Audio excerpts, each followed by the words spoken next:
The world has never been louder. Everywhere you turn, there's noise.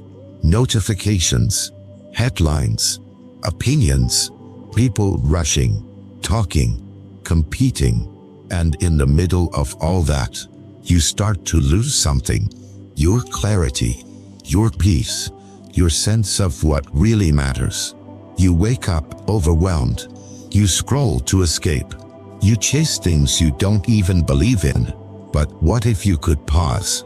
What if, beneath all the noise, there was a quieter way to live? A way rooted in clarity, in presence, in ancient wisdom that still speaks today. The Stoics believed that even in a chaotic world, you can live with intention. You can stay grounded. You can return to meaning. Here are 10 timeless lessons to help you find stillness in the storm, to help you remember what matters most in a world that keeps trying to make you forget. 1. Embrace stillness amid the chaos. In a world that never stops moving, stillness can feel like a foreign concept. The notifications don't stop. The noise never fades. The pressure to do more, be more, and prove yourself, relentless. But the Stoics believed something very different. They taught that the calmest mind is the strongest one, that stillness is not about doing nothing, but about returning to what truly matters. Marcus Aurelius once said, "Nowhere can man find a quieter or more untroubled retreat than in his own soul." In a storm of distraction, the quiet mind becomes a sanctuary. But this stillness doesn't just appear. You must protect it. You must create space for it. And you must defend it from a world that thrives on noise. Stillness means you pause before reacting. It means you observe rather than judge. It means you understand that not everything deserves your attention. Look around. Most people are rushing towards something, but they're not sure what. More money, more recognition, more followers. But at what cost? The cost is their peace, their clarity, their sense of self. The Stoics teach us, if you want to remain unshaken, anchor yourself in stillness. This doesn't mean you avoid life. It means you face it without panic. Imagine walking through a crowded city. The horns blare, the lights flash. People are rushing past you in every direction. And yet, in the middle of it all, you take a deep breath and you come back to yourself. That is stillness. It is not found in isolation, but in presence. Seneca wrote, "True happiness is to enjoy the present without anxious dependence upon the future." And that's what stillness gives you. Presence. It keeps you rooted. It keeps you aware. It keeps you human. Stillness doesn't mean silence. You can be surrounded by noise and still be quiet inside. It's about attention, about not being pulled in every direction, about choosing where your mind rests. You don't need to join every argument. You don't need to check every headline. You don't need to respond to every demand. Let some things pass. Let some people go. Let some moments just be. That's stillness. It gives you back your power. In stillness, you think more clearly. You speak more wisely. You love more deeply, because you are no longer being dragged by the noise of the world. When you practice stillness, you stop living on autopilot. You begin to notice what truly matters. The taste of your morning coffee, the warmth of sunlight on your skin, the way someone's eyes light up when they laugh. These are the things noise will make you miss. So create a space in your day for silence. Not just the absence of sound, but the presence of awareness. Maybe it's 5 minutes in the morning. Maybe it's a walk without your phone. Maybe it's just breathing and doing nothing else. The world won't stop spinning, but you can stop spinning with it. You can return to yourself again and again until stillness becomes your home. Reflections. Ask yourself this: when was the last time I was truly still? Not distracted, not entertained, Not overwhelmed, just present, just aware, just here. You don't have to escape the world to find peace. You just have to stop letting the world escape into you. Stillness is not weakness. It is power, sharpened by silence. It is clarity, born from chaos. And in the stillness, you will find yourself again. Let the world rush. You can be still. 2. Seek depth, not distraction. We live in a time where everything competes for your attention. One scroll, one click, one more thing to keep your mind occupied. You wake up and check your phone. Before you even take your first breath of the day, you're already somewhere else. Not here, not present, not within, but lost in someone else's life, someone else's opinion, someone else's noise. The Stoics warned us about this long before smartphones ever existed. Epictetus said, if you want to improve, be content to be thought foolish and stupid. Why? Because choosing depth often means choosing silence over popularity, focused over attention, substance over speed. But in today's world, being distracted is normal. It's expected. It's even rewarded. People don't ask if you're fulfilled. They ask if you've seen the latest trend. They don't ask what you're learning. They ask what you're watching. We've confused stimulation with meaning and motion with progress. But the Stoics would remind you, just because your mind is busy doesn't mean your life is full. Seneca wrote, you must linger among a limited number of master thinkers and digest their works, if you would derive ideas which shall win firm hold in your mind. What does that mean today? It means, don't just consume, go deeper. Don't just react, reflect. Instead of watching 10 shallow videos, read one good book. Instead of scrolling for hours, have one real conversation. Instead of seeking constant noise, return to your own thoughts. You were not made to live at the surface. You were meant to dive, to explore, to understand. But distraction pulls you away from that. Distraction keeps you in motion, but never in direction. It makes your days full and your life empty. Every time you reach for your phone out of habit, you lose a chance to connect with someone, a chance to breathe, a chance to be still. The Stoics believed that depth was where wisdom grows. You can't understand yourself if you never pause. You can't reflect if your mind is always racing. You can't grow if you never sit with silence. Depth requires intention. It means choosing fewer things and going deeper into them. Fewer relationships, but more meaningful ones. Fewer words, but more truth in them. Fewer goals, but with real purpose. Look at your day. How much of it is truly lived, and how much is just filled? The Stoics didn't have to deal with social media, but they did battle distraction. They knew the mind can wander. They knew life can feel empty when it's lived too fast.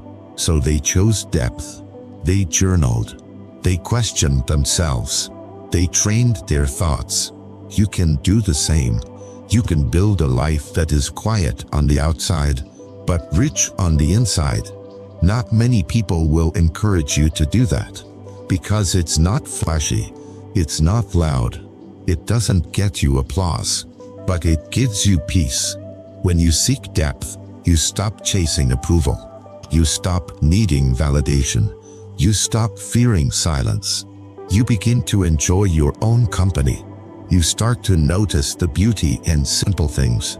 You become more patient, more present, more awake. And slowly, you come back to life. You return to your values, to your inner voice, to your reason for being. Not everything needs to be shared. Not every moment needs to be captured. Some of the most important truths are quiet, and you can only hear them when you go deep enough. So ask yourself, what am I avoiding through distraction? What would I discover if I chose depth instead? Reflections. There's a kind of sadness in constant distraction, because beneath all the noise is a person trying to be whole, trying to feel something real, trying to remember who they were before the world got too loud. You were not meant to be everywhere. You were meant to be here, in this moment, in this breath, in this life. You don't need more content. You need more meaning. And meaning doesn't live in the scroll. It lives in silence. It lives in discipline. It lives in depth. So today, choose to go deeper. Read slowly. Listen carefully. Speak intentionally. Let the world chase distraction. You can choose depth. 3. Let go of what you can't control. Life is unpredictable. No matter how much you plan, prepare, or pray, some things will still fall apart. People will disappoint you. Opportunities will vanish. Situations will shift in ways you never saw coming. And when that happens, what do most people do? They panic. They try harder to control everything. They exhaust themselves chasing certainty in a world that was never designed to be predictable. But the Stoics knew a better way. They taught that peace begins when you stop trying to control what was never yours to begin with. Epictetus said, "Some things are up to us, and some things are not." This idea is simple, but living it is one of the hardest things you'll ever do, because your mind wants control. Your ego wants guarantees. Your fear wants to fix everything right now. But the truth, you can't control what others think of you. You can't control whether someone stays or leaves. You can't control the weather, the market, or the past. You can only control your thoughts, your responses, your choices, and that is more than enough. Letting go doesn't mean giving up. It means releasing your grip on outcomes. It means doing your best without needing the world to bend to your will. It means saying, "I'll act with wisdom, but I won't be ruled by fear. I'll care deeply, but I won't cling. I'll plan with intention, but I'll accept what comes." That is freedom, but most people live in the opposite way. They try to control everything, except themselves. They try to manage every detail, fix every person, predict every outcome. And when things fall apart, as they always do, they feel lost, angry, defeated. The Stoics would say that suffering doesn't come from events. It comes from your expectations of how those events should unfold. Marcus Aurelius wrote, "You have power over your mind, not outside events. Realize this, and you will find strength." In other words, stop trying to rearrange the world. Start mastering your inner world. Ask yourself, what am I clinging to that's not mine to control? Maybe it's someone's opinion of you. Maybe it's an outcome you've been chasing. Maybe it's the way you thought life was supposed to go. Let it go. Not because it doesn't matter, but because holding on is hurting you. Letting go makes space. Space for clarity. Space for peace. Space for something new to grow. You are not giving up when you surrender. You are aligning yourself with reality. You are stepping into the flow of life, not fighting against it. Think of a river. You can either stand still and let the current drag you, or you can learn to float, to navigate, to trust. Control is an illusion, but response is your power. The world will always change, but you don't have to break every time it does. You can learn to bend without losing yourself. You can learn to feel without being consumed. You can learn to care without clinging. This is not weakness. This is wisdom. It's the strength to say, I choose peace, even if I don't get what I want. I choose calm, even when everything feels uncertain. I choose freedom by releasing what I can't control. You'll find that once you stop trying to control everything, you start to feel lighter. You start to breathe deeper. you start to live more fully. And that's when the world begins to open in unexpected ways. Because you are no longer forcing, you are flowing. Reflections. Take a moment to ask yourself, what have I been trying to control that I need to release? Is it a person, a situation, a version of your past? Whatever it is, feel the weight of it. Notice how it has shaped your thoughts, your moods, your energy, and then, gently, let it go. You don't have to carry everything. You are not responsible for the entire world, just your part in it. You don't need to force life into your plans. You need to meet life as it is, and respond with wisdom. That's the Stoic path. Not resistance, but alignment. Not control, but clarity. Let the storm rage. You can be still. 4. Practice gratitude for the present. You are alive, and yet, most days, you forget what a miracle that is. You wake up and immediately start thinking about what's missing. What went wrong yesterday? What might go wrong tomorrow? It's easy to do, because the world teaches you to want more, to focus on what's next, to believe that something out there will finally complete you. But the Stoics taught something very different. They believed that contentment isn't found in getting more, but in appreciating what's already here.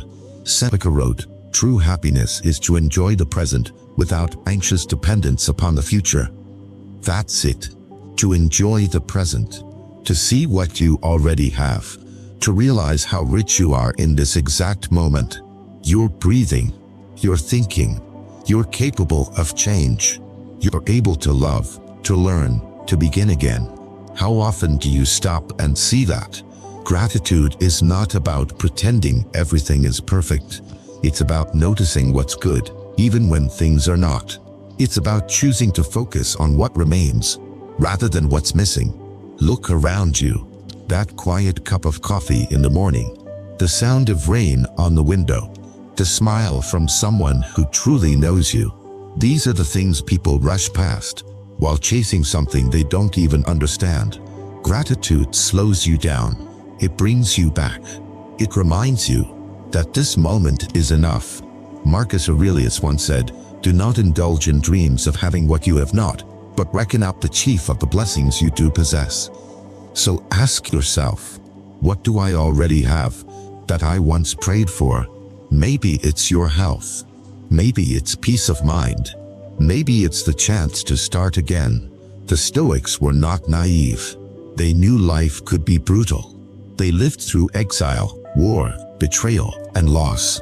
But even then, they practiced gratitude, because they understood this. If you wait for everything to be perfect before you feel thankful, you'll wait forever. There will always be problems. There will always be something unresolved. There will always be one more goal, one more thing, one more, if only. But gratitude says, even in this, I see something worth appreciating. Even now, I choose to be present. Even here, I find reasons to be thankful. It's a mindset, a habit, a form of wisdom. Gratitude protects you from entitlement. It humbles you. It softens your anxiety. It makes you more generous, more patient, more alive. When you stop long enough to be grateful, you realize how much you've overlooked. That person who always shows up for you. That meal on your table. That breath you just took without even thinking about it. You start to see that wealth isn't just in your bank account. It's in your awareness. A grateful person sees value in things others ignore. They feel wonder in what others call routine. The sun rising, a quiet evening, a kind word. That is enough. The world may never give you everything you want, but if you learn to love the present, it will always give you more than you expected. Gratitude is a kind of freedom. It untangles you from endless striving. It anchors you in reality. It keeps your soul from becoming bitter. You don't need to wait for some perfect version of life. You're already living. You're already here. And this moment, no matter how flawed, contains something sacred, something worth seeing, something worth saying thank you for. Reflections. Ask yourself, what have I been overlooking? What moments, what people, what blessings have you treated as background noise? Now imagine losing them. Imagine waking up tomorrow and they're gone. Suddenly, they're not ordinary anymore. They're everything. Don't wait for loss to teach you the value of the present. Practice gratitude now. See the beauty now. Say thank you now. Because this moment, right here, right now, is the only thing truly guaranteed.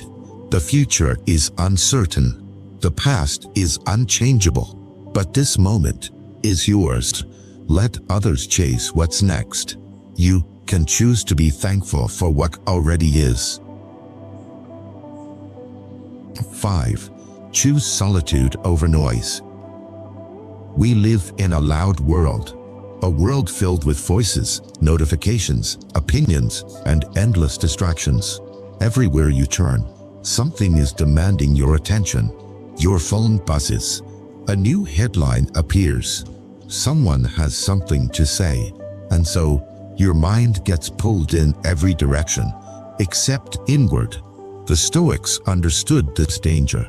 They knew that a noisy life makes it hard to hear the most important voice, your own. Marcus Aurelius wrote, "People look for retreats in the country, by the sea, or in the mountains. You always have the power to retreat into yourself."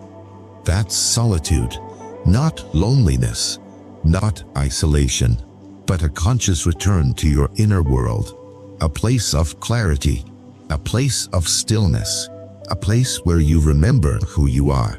But here's the problem. Most people are afraid of solitude. They confuse silence with emptiness. They believe that being alone means something is wrong.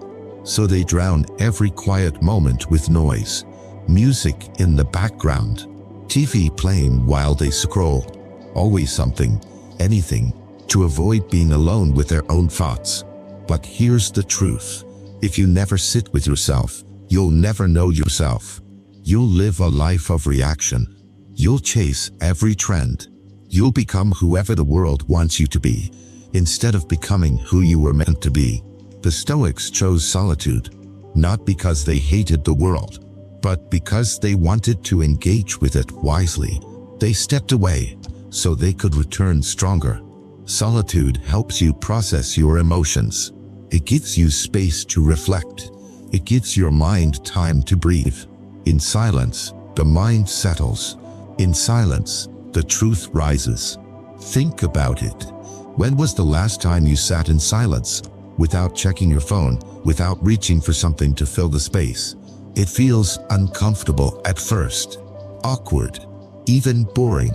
But stay with it, because on the other side of that discomfort is something rare: peace, focus, insight. Solitude doesn't mean you reject the world. It means you stop letting it control you. You become the observer, the thinker, the one who moves deliberately, instead of being pushed by every wave of noise. Seneca said, "Associate with people who are likely to improve you. Welcome those whom you yourself can improve." The process is mutual. But what if that person is you? What if solitude is how you improve yourself? You sit with your doubts. You question your motives. You examine your values. And from that quiet place, you begin to build a better life. Solitude helps you reset your inner compass. Because when you're constantly surrounded by noise, you start to lose direction. You start comparing. You start rushing. You start forgetting what actually matters. But when you step back, when you choose silence over stimulation, you start to see things clearly again. You remember what's real. You reconnect with your purpose. You rediscover your own voice. Solitude gives you perspective. The world moves fast, but you don't have to. You can slow down. You can reflect. You can choose what deserves your energy. Not everything does. Not every opinion. Not every invitation. Not every argument. In solitude, you learn to say no, not from fear, but from wisdom. You realize that a well-lived life is not measured by how loud it is, but by how aligned it feels. You don't need constant input to be alive. You need meaning, and meaning comes from depth, not noise. So make time for solitude. Take a walk without your phone. Sit quietly for 5 minutes each morning. Write down your thoughts. Ask yourself hard questions. And listen, really listen, to what comes up. Because in that quiet space, you'll find guidance. You'll find strength. You'll find yourself. Reflections. Ask yourself, when was the last time I truly sat in silence? Not by accident, but by choice. Not because you were tired. Not because you were bored, but because you needed it. Solitude isn't something to run from. It's something to return to. The world is full of noise, but you are not required to absorb it. You can step away. You can go inward. You can sit with your thoughts without judgment. And in that sacred space, you can remember what the noise made you forget. That you are not just a reaction to the world. You are a thinker, a seeker, a soul. Let others chase volume. You can choose solitude. 6. Align your actions with your values. Most people live by habit, not intention. They wake up. They go through the motions. They react to whatever comes their way. But rarely do they ask the deeper question, are my actions aligned with what I say I believe? Because that's what matters. Not what you post, not what you claim, but how you live when no one is watching. The Stoics were clear about this. They believed that a virtuous life isn't built by words. It's built by consistent action. Epictetus said, don't explain your philosophy. Embody it. In other words, stop talking about what matters to you. Start living it. If you value honesty, are you honest even when it's inconvenient? If you value kindness, are you kind to those who can't offer you anything? If you value discipline, do you follow through when it's hard? It's easy to declare values, much harder to live them. The world today rewards performance. It rewards appearance. It rewards noise. But the Stoics remind you, true character is revealed in what you do, not in what you say. Your values are the foundation of your life. But foundations only matter if you build on them.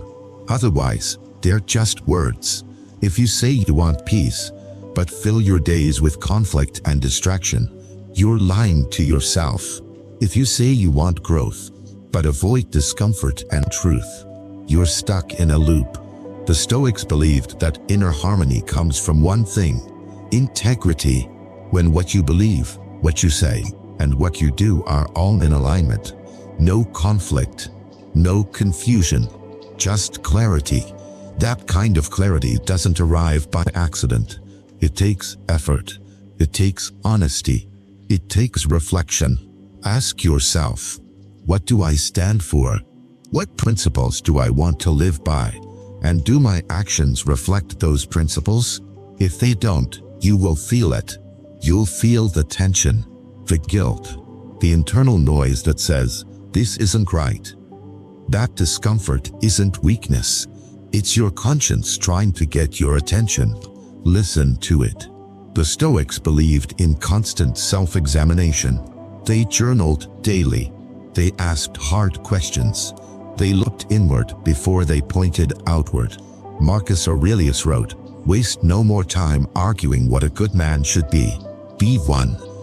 You already know what's right. You just have to live it. Not perfectly, but sincerely. Even small acts can restore integrity. Showing up on time, keeping a promise, saying no when something violates your principles. These things add up. Over time, your life becomes a reflection of your values, not a contradiction of them. And that's where real peace comes from. Not from comfort, not from applause, but from the quiet knowing that you are being true to yourself. When you align your actions with your values, you stop needing to impress others. You stop needing constant validation. You stop living two different lives. You become one person, whole, clear, grounded. This is what the Stoics aimed for. Not perfection, but harmony between intention and action. Not reputation, but character. Because values mean nothing if they don't shape your choices. Every decision you make is a chance to live by your values or betray them. No one else may notice, but you will. And over time, that awareness becomes the measure of your life. So pause. Ask yourself before every major choice, is this in alignment with who I want to be? If the answer is yes, do it fully. If the answer is no, walk away. That is strength. That is clarity. That is Stoicism in action. Reflections. Take a moment and be honest with yourself. What values do I claim to live by, but have not fully committed to? Maybe it's honesty. Maybe it's courage. Maybe it's compassion. Now look at your daily actions, your habits, your responses, your choices. Do they reflect those values or contradict them? This is not about shame. It's about alignment. Because the more you live in harmony with your values, the less anxiety you carry, the less regret you feel, the less doubt you feed, and the more powerful your presence becomes. Let others chase approval. You can build something stronger, a life that is not loud, but solid, not perfect, but real, not scattered, but aligned.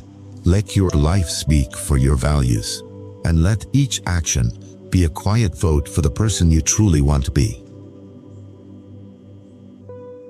7. Limit your exposure to negativity. Your attention is your life. Where it goes, your energy follows. Where your energy flows, your life is shaped.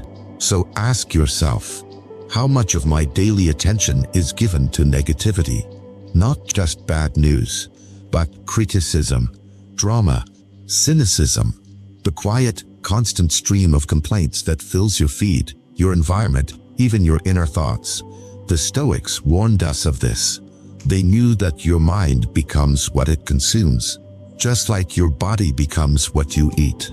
If you feed your mind with anger, fear, and outrage, you will start to live in that emotional state. Even when nothing is wrong, you'll feel like something is. Epictetus said, the key is to keep company only with people who uplift you, whose presence calls forth your best. But today, your company is not just the people you see. It's the content you watch, the voices you follow, the energy you allow into your mental space. And most of it is not neutral. It's designed to provoke you, to keep you hooked, to make you react. That outrage you feel, it's not accidental. It's manufactured. You become addicted to the very thing that drains you. The Stoics didn't live in the digital age, but they understood the danger of polluted thinking. They urged caution about who and what you allow to influence your mind. Seneca wrote, "We suffer more in imagination than in reality." What fills your imagination? Is it possibilities? Or is it fear? You have to protect your mental space, just like you would protect your home. You wouldn't invite toxic guests into your house, so why let them live rent-free in your thoughts? This doesn't mean ignoring the world. It means choosing how, when, and how much you engage with it. You don't need to read every comment. You don't need to respond to every insult. You don't need to absorb every tragedy the moment it happens. The Stoics believed in awareness, yes, But they also believed in boundaries. They understood that your mind is a sacred space, and you must guard it like a gatekeeper. This applies to your relationships too. Some people bring constant negativity into your life. They complain, they gossip, they drain your spirit, and every time you allow it, you reinforce it. Not every relationship deserves your constant presence. Some people need distance. Some environments need limits. You are not responsible for fixing everyone's energy. You are responsible for protecting your own. The Stoics practiced this with intention.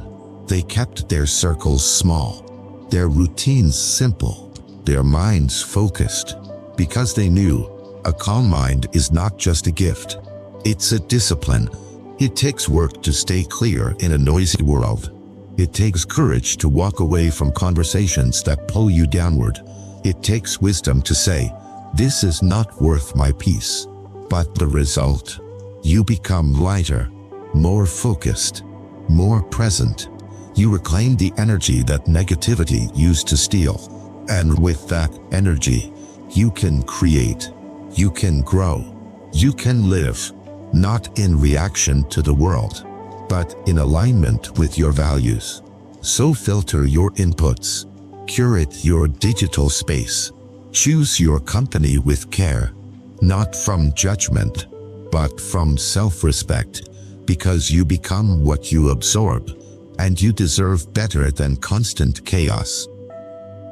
Reflections. Take a moment and ask yourself, what have I been allowing into my mind that no longer serves me? Is it a toxic relationship? A stream of angry voices online?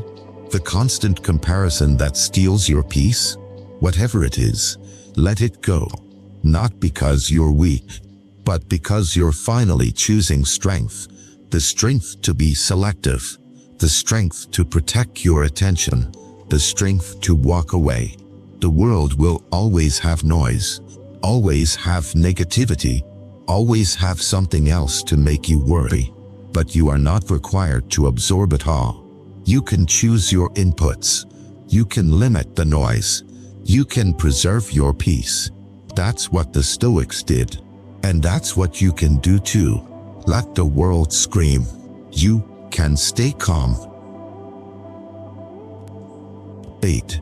Listen more, speak less. In a world full of noise, silence becomes a rare form of wisdom.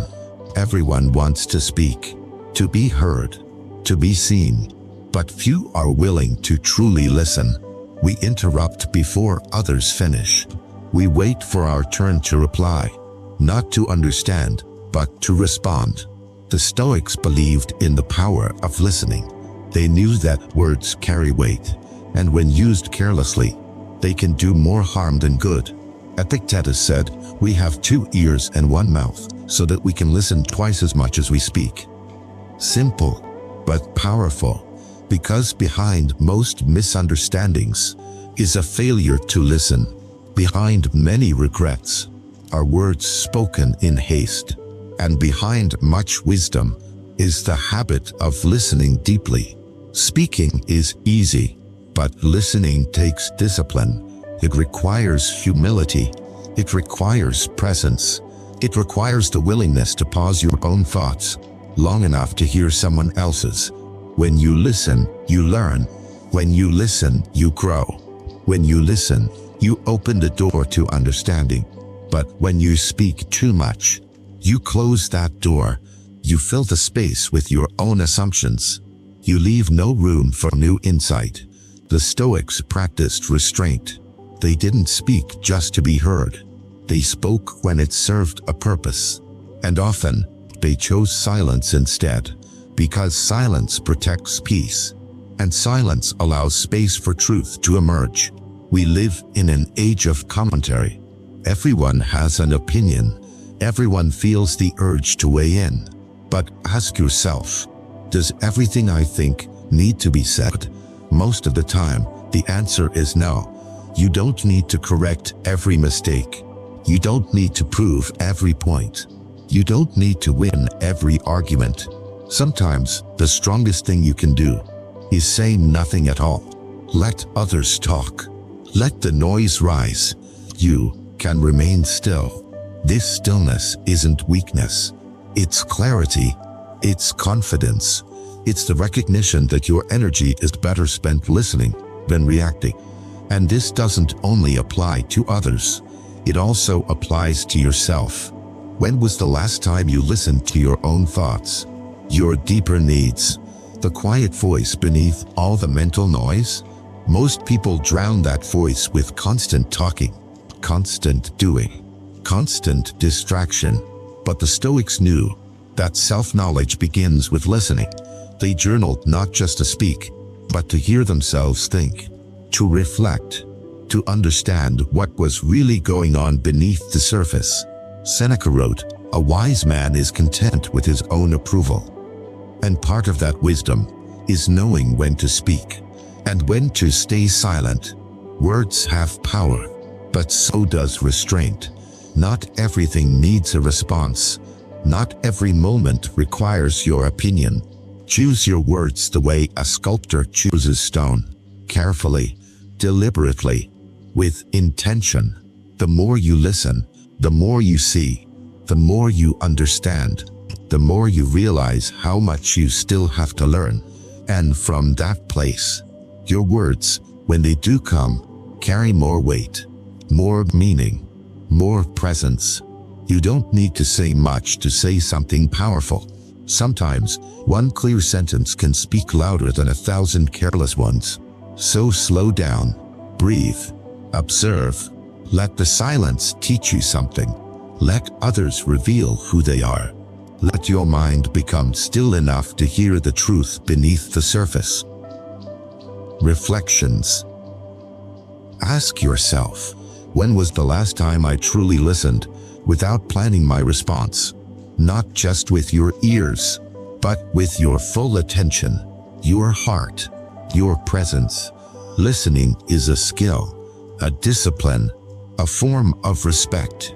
And like all things Stoic, it begins with restraint.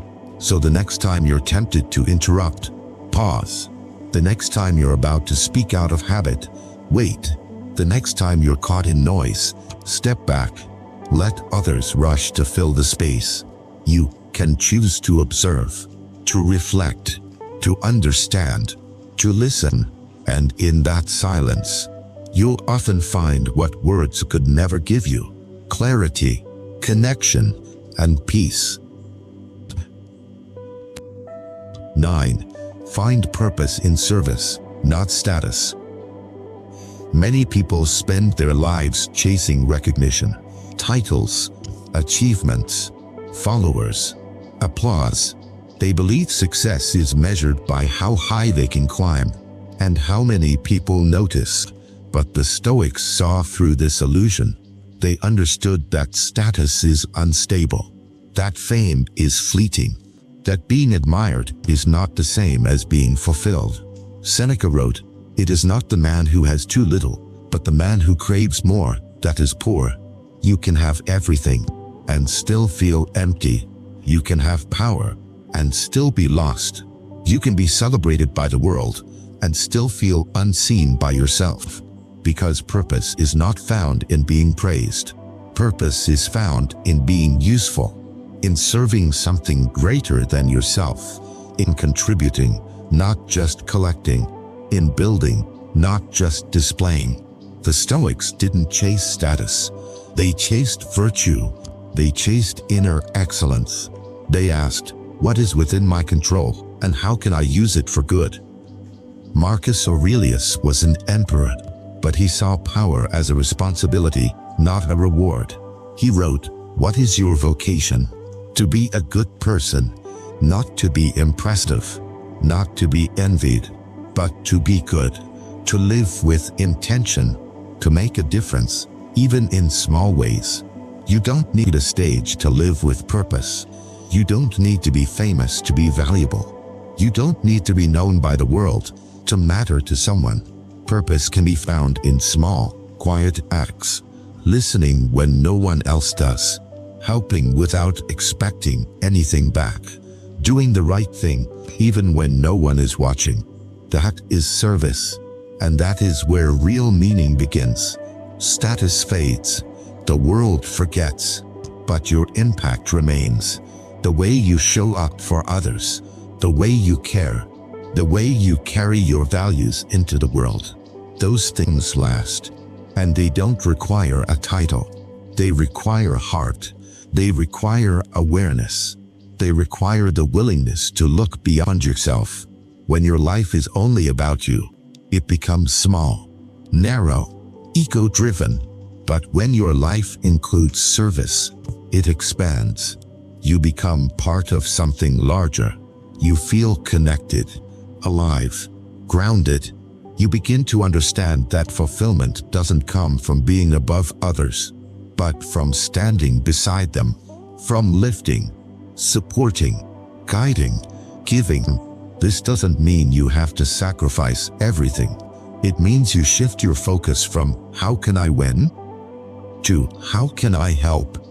You stop measuring your life by trophies and start measuring it by moments of real contribution. The Stoics didn't believe in wasting time, and nothing wastes time like chasing approval. They asked, what is good? What is right? What is useful? Because those are the things that give life meaning. The world may never recognize your service, but your soul will. And in the end, that is what matters. Let others chase status. You can live with purpose. Reflections. Ask yourself, what am I really seeking? Status or service? Be honest. Do you want to be seen as important? Or do you want to live a life that is important, even if no one sees it? The world celebrates loud success, but inner peace is built on quiet purpose. You don't need a spotlight to shine.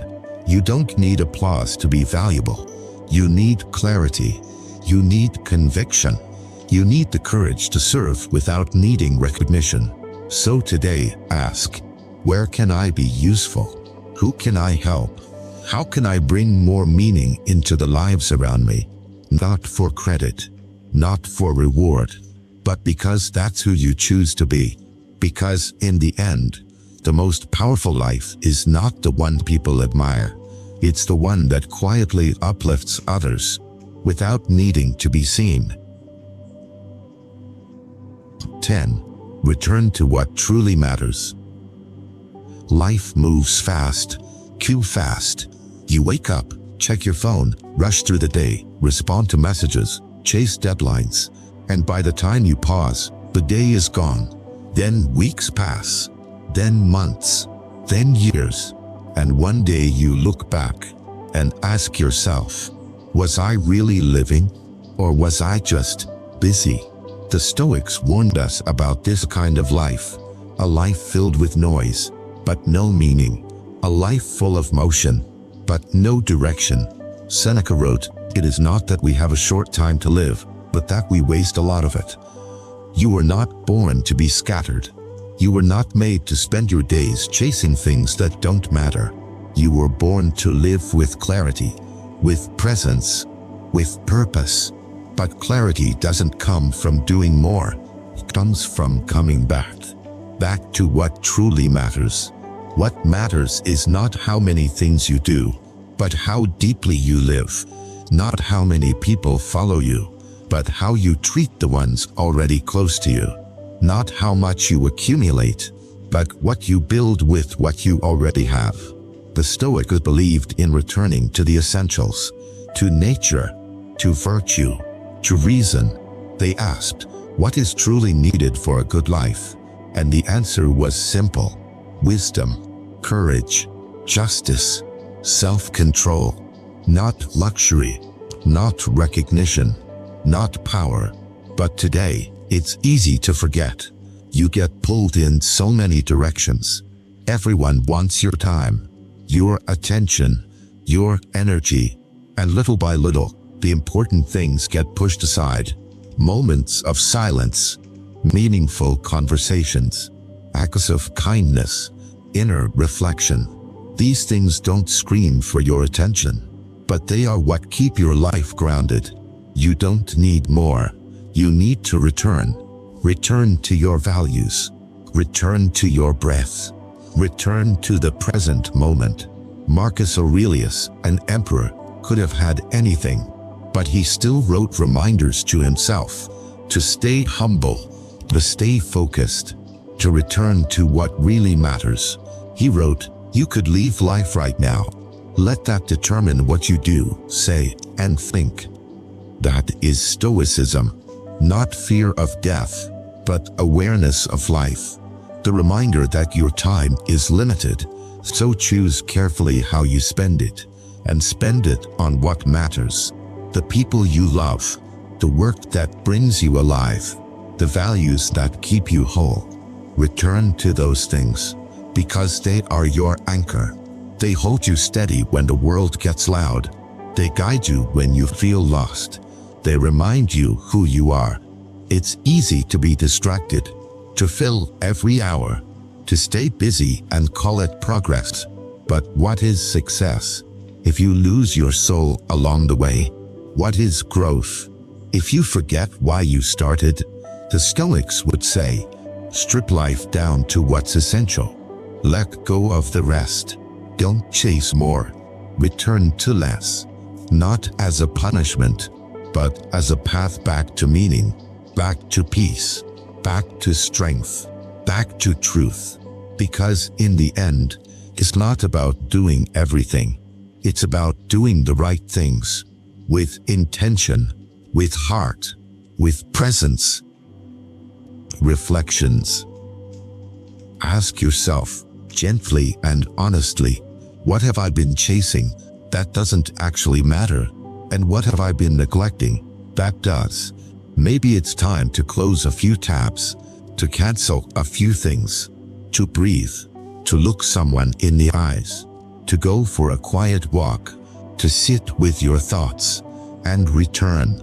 Return to the values that center you, the people who love you, the work that inspires you, the moments that make you feel alive.